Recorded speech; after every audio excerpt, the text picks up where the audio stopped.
దళిత క్రైస్తవుల సమస్యలపై చర్చించేందుకు ఈ నెల 24న మందకృష్ణ మాదిగతో సమావేశం కానున్నట్లు ఆల్ ఇండియా క్రిస్టియన్ ఫెడరేషన్ జిల్లా కోఆర్డినేటర్ డేవిడ్ రాజ్ తెలిపారు.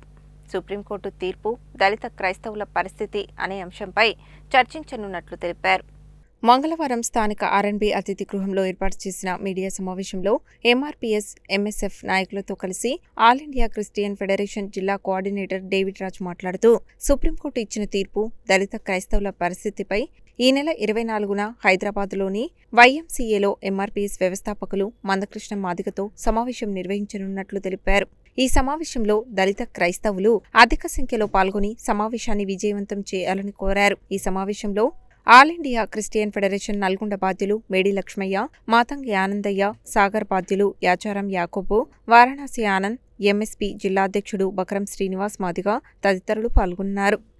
ముఖ్య ఉద్దేశం దళిత క్రైస్తవులపై ఉన్నటువంటి రాష్ట్రపతి యొక్క ఉత్తర్వులు అవి 1950లో అవి ఉత్తర్వులు చేయబడుతూ వచ్చినాయి. వాటి వల్ల కేవలం దళితులు మాత్రమే వాళ్ళు వివక్షకు గురవుతున్నారు. మొన్న ఆంధ్రప్రదేశ్లో వచ్చినటువంటి సుప్రీంకోర్టు యొక్క వివరణ తర్వాత అందరూ ఏమనుకుంటున్నారంటే ఏదో దళితులకు క్రైస్తవులుగా మారితే వాళ్ళకు దళిత హోదా రద్దు చేయాలి అనే ఉద్దేశం ఇది నిన్న మొన్నటే వచ్చిందేమో అనుకుంటున్నారు. కానీ అందరికీ తెలియనటువంటి విషయం ఏంటంటే 1950 నుంచి ఉన్నది. మిగతా వారు ఒక ఎస్టీ వర్గంలో ఉన్నవారు కావచ్చు, బీసీ వర్గంలో ఉన్నవారు కావచ్చు, ఓసీ వర్గంలో ఉన్నవారు కావచ్చు, వారు ఎటువంటి చర్చిలకు పోయినా వారు మాత్రం వారి కులం అలాగనే ఉంటుంది. కానీ దళితులకు మాత్రము వారు మాత్రం చర్చిలకు పోతే వాళ్ళ దళిత హోదా పోతుంది. మీరు ఒకవేళ గతంలో ఉద్యోగాలు చేసి ఉంటే ఉద్యోగాలుగా ఉన్నవారు పోవద్దు. రెండవది, ఇప్పుడు ఏమైనా ఉద్యోగాలు వస్తే కూడా మీ యొక్క ఉద్యోగాలు పోవాలి. ఏదైనా పొలిటికల్గా కూడా నిలబడాలంటే మీరు ఎస్సీ హోదాలో ఉన్నటువంటి స్థానాల్లో ఎస్సీ రిజర్వ్ ఉన్నటువంటి స్థానాల్లో నిలబడితే మేము కేసులు వేస్తాము అని ఇతరులతోటి కేసులు వేపించి వారిని ఇబ్బంది పెట్టేటువంటి పరిస్థితులు ఈనాడు కేవలము ఈ విధంగా దళితులపై వివక్ష అనేది ఎంతవరకు సమంజసం కానటువంటి విషయం.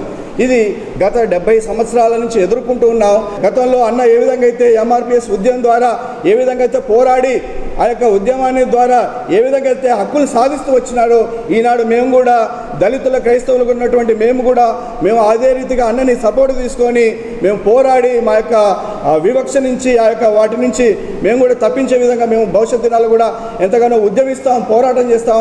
ఈ యొక్క సమావేశ సందర్భంగా దళిత క్రైస్తవుల మీద సుప్రీంకోర్టు ఏదైతే తీర్పు ఇచ్చిందో దాన్ని వెంటనే ఉపసంహరించుకోవాలని మేము కోరుతా ఉన్నాం. దళిత క్రైస్తవుల వెనకాల ఇది అన్యాయము, ఇది అక్రమము, ఇది మాకు ఎప్పుడో 1950 నుంచి ఉంది. అయినా కూడా మరి ఈ తీర్పు నెల క్రితం వచ్చినటువంటి తీర్పును వ్యతిరేకిస్తున్నాం.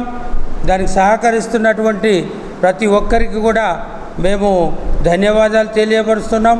ముఖ్యంగా మందకృష్ణ మాదిగ గారు మాకు వెన్నంటి ఉండి ఎంఆర్పీఎస్ ఉద్యమం 30 సంవత్సరాలు నడిపించి వెనుకకు తిరిగి చూడకుండా హక్కులు సాధించే వరకు వర్గీకరణ సాధించుకొని వచ్చిన విజయం పొంది మరి ఈరోజు ఫలాలు అందించినాడు.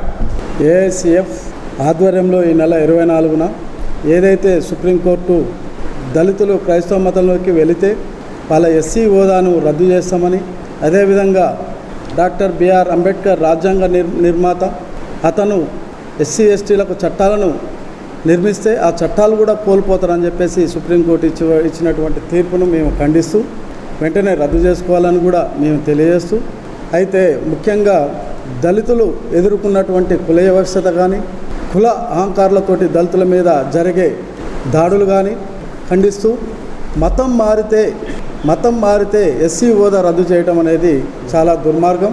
ఉన్నతమైన న్యాయస్థానం సుప్రీంకోర్టు వెలువరించడం ఈ తీర్పును సుప్రీంకోర్టుని మేము గౌరవించుకుంటాం. అలాంటి ఉత్తర్వులను వెంటనే రద్దు చేయాలని చెప్పేసి నేను కోరుతా ఉన్నాను.